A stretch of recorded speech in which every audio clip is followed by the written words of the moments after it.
Hello and welcome to episode 10 of the McDuffie Minute Podcast, the place where you can find out everything you need to know about the governments of McDuffie County, Thomson, Deering, the school system, and all points between. I'm one of your hosts, Jason Smith. And I'm Christopher Wells. Can you believe McDuffie Minute has reached double digits, Jason? It's the 10th episode. And this one will be very important for anyone who does business in McDuffie County. Not just those who own businesses, but those who shop here too. Joining us today is the new Chamber of Commerce Director, Carrington and the new Board Chair, Charlie Bowles. They'll be talking about all their plans to promote and grow the business community here at home. Thank you both for taking the time to join us today. Thank you. Thank you. Now, Carrington, you've been on the job 6 weeks or so? February 1st. Okay, so a little bit longer than that. Now, how'd you get here? Tell us a little bit about where your background, that sort of thing. Yeah, Jason, I'm from McDuffie County, born and raised here. I was raised in the church, First Baptist Church. I always enjoyed going when I was a kid, and now I'm in the choir there. I also helped with some summer activities with kids there, and I just kind of enjoyed being in my own community. I went off to college at Georgia Southern for my freshman year of college, thinking that I wanted to do nursing, and then decided to move back home and went to Augusta University. During COVID, I decided that I did not want to be doing the nursing path anymore, and just decided that business would be my area of focus. Growing up around a father that owned a small business here in the community, I always had that sense of community and being around family and friends, and I kind of got to know everybody at a young age. I was always getting introduced to people, and if anybody, knows me personally, they know that I'm not shy. I don't meet a stranger. And I was working in Augusta at college. I decided, okay, I need to get a job while I'm here. I worked at Swank, a boutique in Augusta. We have 4 locations, and I was helping train employees, hire employees. Customer service was one of my main areas of focus while I was there. And I said, okay, I need to move back in my own community where I was born and raised. So I saw that the Chamber Executive Director position opened up, quickly applied, landed an interview, and the rest has just been history. Here you are. Yeah, I'm familiar with that changing boats in the middle of college. I started college as a pharmacy major because of my dad, and made it about through my first chemistry lab, which was at 7 a.m., and I made it to like 3 in a 10-week class. And that was not for me, so that's how I ended up doing things like this now. Now, Charlie, you've been in the community for a while. Tell us how you got on your chamber active and a little bit about yourself. Okay. Yeah, I grew up in the Augusta area. About 2011, I met my wife, and she decided that during our engagement that she was not leaving McDuffie County. So about 12 years ago, I moved up here. I've been here ever since.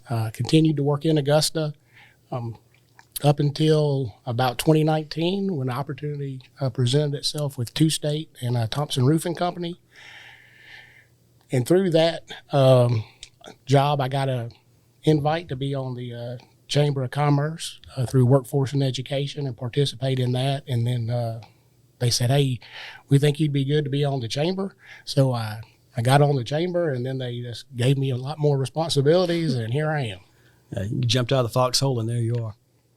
We have a connection also. My sister and Joy, your wife, were really close friends growing up and hung out at each other's house all the time. So I've known your wife forever. So Yeah, and we went to high school together. So, yeah, connections all around.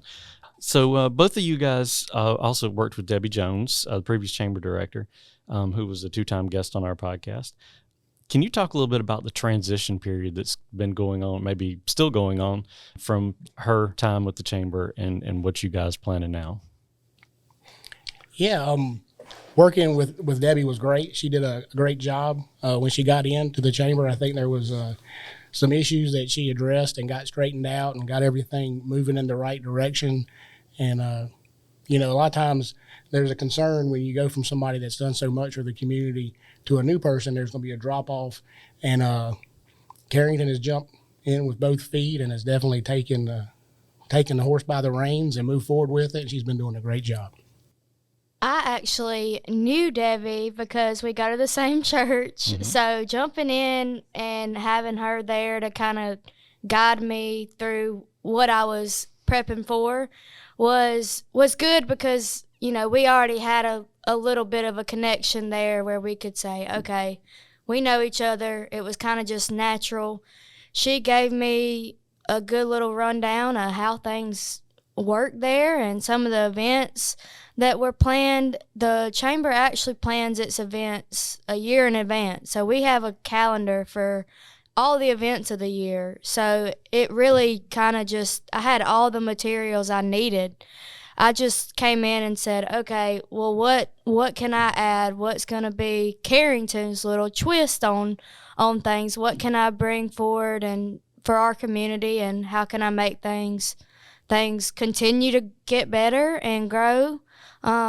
Business and the events we have each month have all helped, you know, me get to know everybody that is involved in the chamber, the business owners, also while just going out and meeting people. I like to just stop in. I know some people probably get aggravated, but I just pop in, and everybody knows I talk a lot. So I go in and I just introduce myself and say, hey, I'm the new chamber director. I think one of the biggest little struggles at first was a lot of people think, is she gonna, you know, be ready? And what I can say to that is I am ready, and I'm gonna continue to follow in Debbie's footsteps while, you know, continuing to grow each area that we work with. It's always good to have a head start. So that calendar a year out was big, huh? It was. And Debbie had everything from the past in files, so I have had time to just go look and see how things, you know, used to be done and add to it, that kind of thing. You both kind of mentioned, you know, where you've come from and where you kind of are now, but I know you both have some pretty ambitious goals and changes, so to speak, of focus and goals you have for the upcoming year. Talk to us a little bit about those and where you see the chamber hopefully evolving to. Well, I went to college, I know I said for business, but I also concentrated in college with digital marketing. So I want to really add in that marketing aspect into the chamber and help these businesses just be aware of what marketing is. Everything is continuing to grow. Technology is growing by the day, and things are always changing. And I want the business owners to be ready for that change. That way it's not going to slap them in the face. That way they can just smoothly transition. You know, I've always said you have to move with the change and be willing to move. And I really think that with, you know, adding in some marketing, our businesses can really grow and flourish. But there's also the, you know, goal that I want to have, that our community can come together as a whole. If we're not all participating in these events together consistently, will our businesses continue to grow? I think community is very important, and we have a small community, tight-knit, but we also need to all continue to be there to support each other and support each business so that we can grow. That means don't go to Augusta to shop. Stay right here in town. We've got Sweet Annie's, Southern Magnolia. We've got businesses downtown areas growing. We've got our first apartments downtown that are ready to rent now. And you can get lunch right here in Thompson. You can get an outfit for a wedding right here in Thompson, Georgia. You don't have to go anywhere else. And all the ladies and men that work in these stores downtown and in Thompson, they're always willing to help, and they're always really nice and courteous. And it's just good to have these friendly people that are ready to help you find what you need. Well, from a board perspective, what's the board looking for this year?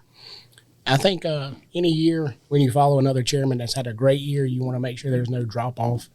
Right now, we're doing a really good job with our Shop Local programs. Carrington mentioned the bike race across Georgia earlier. That's going to be another Shop Local event. Our administrative professionals luncheon, we've got way more people coming than we had planned for, which was a surprise, but a good surprise. And I think one of the things that I've been asked on numerous occasions were how processes were completed. And going back to the bylaws, we kind of looked through those and saw that they weren't as clear as we'd like them to be. So we're kind of working on clarifying those some so that when somebody does ask, it's, hey, here it is. This is how it's written. This is what we do. Sure. I wanted to interrupt real quick and touch a little bit on these events that we have going on. The administrative professionals luncheon, like Charlie was saying, we have more people than expected, and it really is just feels like a good start for me, and we were ready. I mean, we have all the people in the community that work together, and it becomes awesomeness. Everybody worked together real fast to come up with a solution for more attendees, so the more the merrier, as my mom always says. And another real good thing, the bicycle ride across Georgia, we have 1,200 to 1,400 people planning on coming to stay in Thomson, Georgia. And we have decided that we want to do a Shop Local event downtown to promote our small businesses and to promote our community. We want not only the bicycle riders that are coming to stay in Thomson to have a good experience, but we want the existing people in the community to come downtown and visit with each other and just see how great these businesses are. Like I said, if we all work together, we can really make some really cool things happen. We want them to enjoy their time. Miss Elizabeth with Visit Thomson, she has got a concert planned for that night, so it's going to be a fun night for all ages and all groups. So you mentioned some of those events like the Bragg Shop Local, and what are some of the other things you have coming up that you can maybe give people listening some dates and times and that sort of thing? Right. One of my favorite things that we do at the Chamber is we have what we call Business Builders Breakfast, and it is an opportunity for non-members and members to come and listen to speakers. We actually have one coming up, and it's going to be on marketing, which is good because that's something that I enjoy, so I'm super pumped for that one. But we have these breakfasts, and you really get to network with a lot of different business owners and people in the community that are, promoting this growth that's happening. And it's a good way for people in the community to come and listen and just network with people. And the Freedom Blast July 1st is also another really cool thing that the whole community can come enjoy. And there'll be fireworks, food, and it's all ages. So bring kids and be ready to have fun. Well, all these events and these goals and everything take manpower. And how would someone who maybe not is involved with the Chamber right now, how do they go about becoming involved? Before I became director of the Chamber, Miss Debbie, she did what we call Chamber 101 meetings in the Chamber office. And these are for members to be able to learn more about the Chamber, how they can get involved. We have ambassador programs, all sorts of programs, Drugs Don't Work, programs that we offer for members. But what I've decided is this needs to be a program for members and non-members. So I invite non-members to come listen to the program, learn more about the Chamber, how they can be involved. And if they decide to join, it's up to them, but it gives them the information that they need. That way they'll have it and they can tell other people in the community. There's always got to be that aspect of public education to what you do.